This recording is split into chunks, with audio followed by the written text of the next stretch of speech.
Ahok ngapain selain ngebacot, omon-omon, marah-marah, maki-maki bapak-bapak?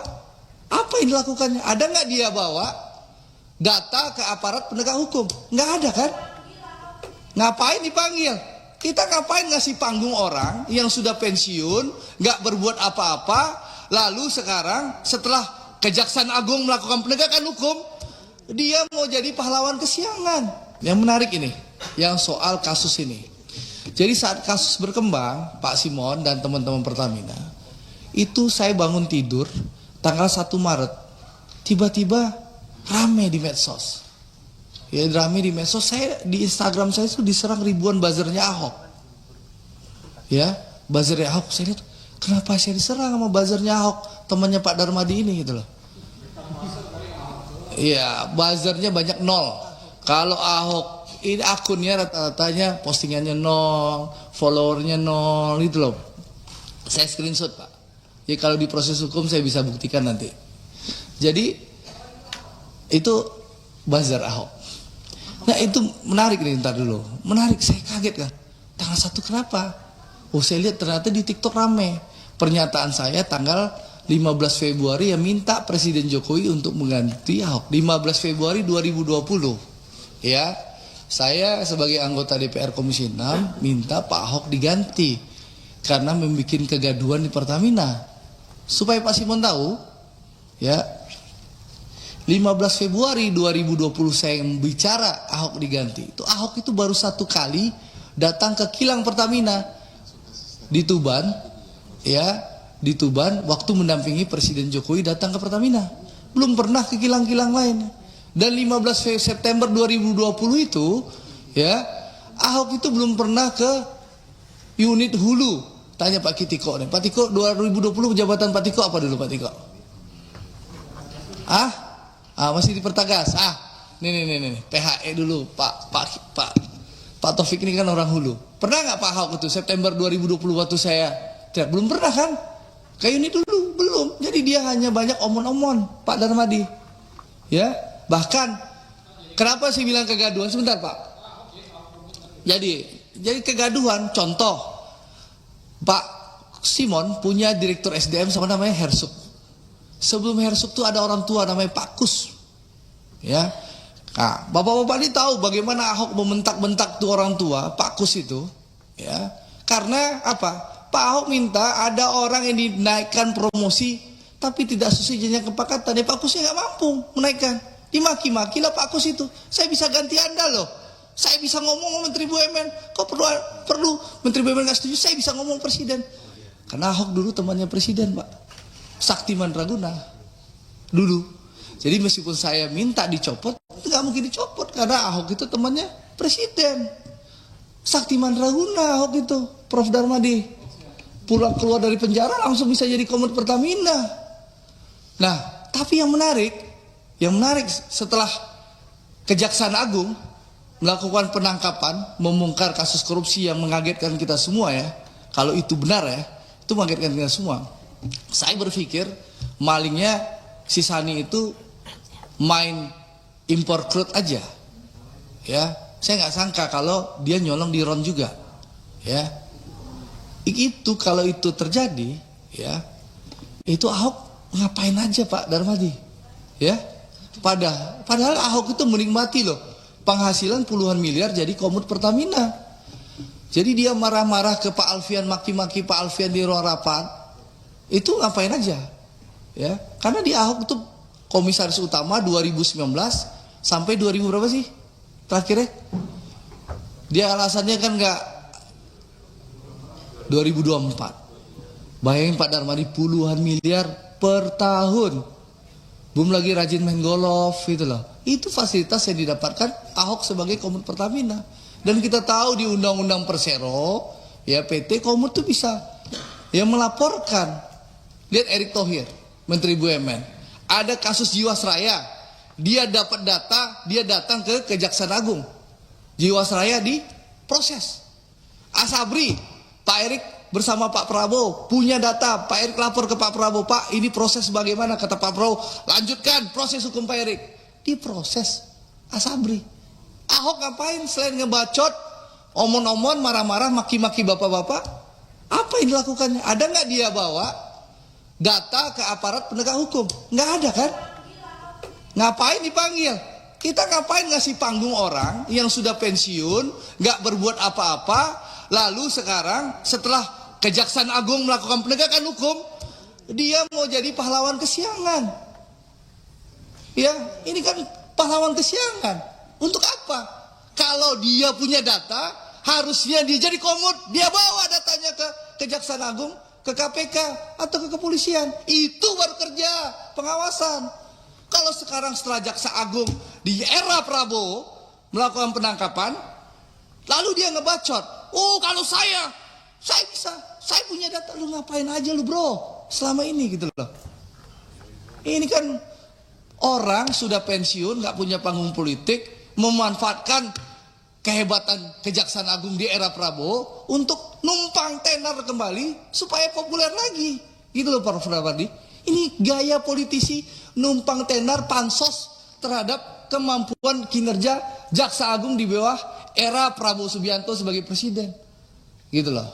Jadi ini saya ingin menegaskan kepada buzzer-buzzer Ahok ya, menurut saya sudah mengganggu sekali. Ribuan akun nggak bodoh, nggak jelas menyerang saya di tanggal 1, 2, 3 Maret. Ya setelah itu selesai dia serang Erick Thohir dan Boy Thohir habis itu. Ya, saya 3-4 hari lah Prof. Lumayan, menurut saya mengganggu karena berita daur ulang 15 September 2020. Nah, di sini saya menggunakan hak saya menjawab itu. Karena saya pergi umroh Prof waktu itu. Jadi saya nggak bisa menjawab dan saya ingin menjawab di depan direksi Pertamina. Ya, karena saya tahu bahwa Bapak kan tahu banyak omong-omong aja, ngebacot aja.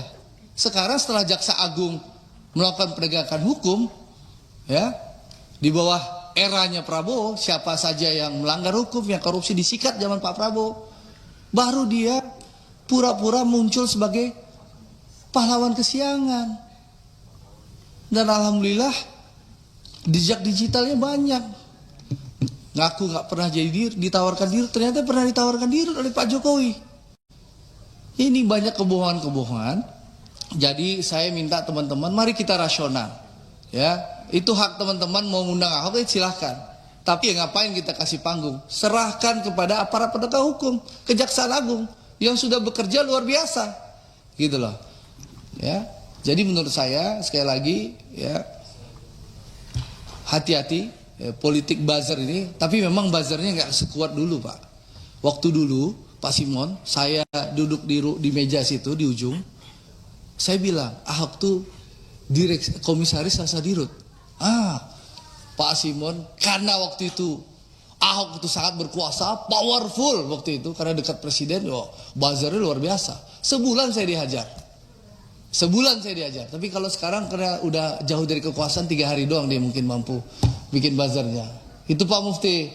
Dulu waktu saya duduk di sebelah Pak Mufti itu, gara-gara komut Rasa Dirut, 1 bulan, 3 bulan saya dihajar sama Ahok. Ya, itu hebatnya medsosnya pasukan Ahok tuh Pak Deka. Kalau sekarang karena mungkin sudah nggak berkuasa, hanya 3 hari Pak Simon. Jadi saya ingin menyampaikan sekali lagi, selamat bertugas. Saya tunggu roadmapnya Pak Simon. Buktikan bahwa Pak Simon bukan pilihan yang salah dari Presiden Prabowo. Tunjukkan kepada rakyat Indonesia bahwa konsistensi Presiden Prabowo, bahwa beliau tidak ingin omon-omon, bahwa beliau ingin mewujudkan kita betul-betul di periode 2025, 2024, 2029 ini kita bisa bersuasembada energi, bersuasembada pangan, dan kita bisa berdiri di atas kemampuan kita sendiri. Apalagi Pertamina salah satu ujung tombak dan antara.